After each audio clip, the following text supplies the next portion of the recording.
Hi everyone, I'm Ruben, and in this video I'm going to talk you through how to best distribute your weight on your board to help you and your board perform at their best in different paddling conditions. I'm going to talk about this predominantly in relation to SUPs, as this can have the biggest effect, but you can transfer all of this information when paddling on hard boards as well. This information may be obvious to some of you and you might not find this video as useful, but I know that out there are so many paddlers who haven't even given it a thought of how you load up your board. But if you do understand where to best distribute your weight on your board, I can guarantee you'll make your paddleboarding experience a whole lot more enjoyable.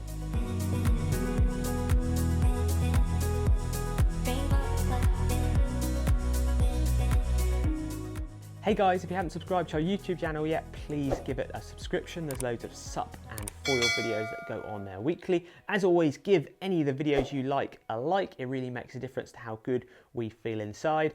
And remember, if you really want to find out more about what is the best technique for you to learn a certain discipline, or you want to find that perfect bit of equipment for you, definitely SUPboarder is the channel. Now, using a SUP, especially a touring style SUP, is a perfect way to explore around the next corner. Well-designed touring boards like these Curocs will have plenty of bungee tie downs to not only secure your bags safely, but also to give you a good amount of options for repositioning the extra weight when you're paddling in different conditions and allow you to stand in different positions on the board too. It's really important to consider where both your body and your cargo is positioned on the board when you're paddling in different conditions to get the most efficiency out of your board when you're paddling. When standing on a board with no additional luggage in light wind conditions, standing by the handle will ensure you have a good balance point on the board, and it gives the board a good waterline profile, and this will make it very efficient when you're paddling. Standing too far forward will only push the nose down into the water and slow the board down. Standing too far back will bring the nose up in the air, and this will make the board paddle slower because you're not using the full waterline length in the board. Remember, if you're unsure about waterline length and maximum speed and all that sort of stuff, jump into the Tech Talk with Harry, the naval architect, who really gives us some great information on SUPboarder Pro about why a longer board is actually faster. But jumping back into this video, what about if you're paddling in choppier conditions? Well, you might want to adjust your stance a little further back behind the handle if you're paddling into chop or down chop, and this will stop the board from nosediving. It's a balance between keeping your board as flat as possible and as efficient as possible, but also keeping the nose up so you remain as stable on the board and you do not nosedive. So that probably all makes sense, but what about when you're carrying extra weight on your board? Where you put the extra weight will affect how efficient your board paddles. A few tips first off is this is where having large front and back bungees and also splitting your dry bags into multiple dry bags opposed to one will allow you to spread your weight across your board much better. And also, by keeping the height of these dry bags off the board as low down as possible, you're going to keep the windage down on the board as well. So think about all those things when you're bringing your dry bags to your board. The amount of dry bags, where they're going to be on the board, but also the height of the dry bags as well.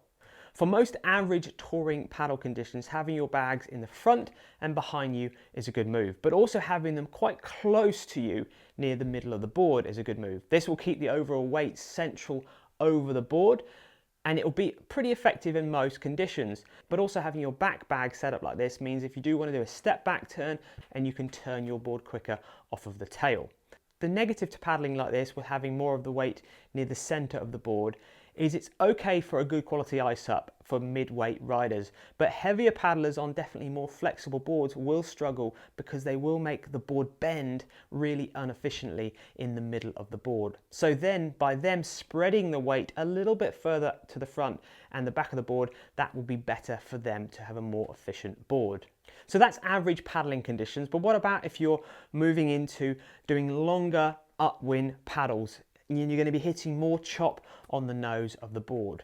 Well, you may want to move some weight off of that nose to bring that nose up a little bit. You can either do that by maybe having the lighter dry bag on the front, heavier dry bag on the back, and of course you can move your feet behind the carry handle, which will bring the nose up as well. Or if it's still not enough, you might want to adjust and have both the dry bags at the back of the board. Now when paddling downwind, the layout of the bags may be the same, but the big point to remember with downwind is remember to give yourself enough space around the main standing area so you can move and trim your board. You're going to be wanting to catch every little wave, you're going to be wanting to trim for every little bump. Maybe you're going to be wanting to trim your weight a little bit further back to stop that board from nosediving even more. So give yourself a little bit more space when going downwind so you can move those feet. Now obviously you don't want to be stopping every 5 minutes to move your bags, but if you know you've got a big upwind leg ahead of you, have a think about how it would be best to trim your weight and your bag distribution before you start paddling. It's going to make it a lot more enjoyable and you're going to be able to paddle a lot further as well. So whether it's just you, 1 dry bag, 2 dry bags, a dog, a child, some fishing gear, make sure you think about how to trim that board efficiently. Also think about the windage on the board, keeping that down as much as possible. If you're aware of all of these factors all of the time, you will make your paddling experience a lot more enjoyable. And as I said earlier, you're going to paddle a lot further for a lot less effort. I really want to thank Kurok for sponsoring this video. To find out more about Kurok's test-winning touring boards, which we've actually tested ourselves, definitely check out their full range on their website. Kurok do make good quality boards at very good prices, and they've got a lot of you on the water over the last few years. I hope you found this video interesting and informative. If you've got any comments or suggestions about how best to load up your SUP, please let us know. We'll see you on another SUPboarder video soon.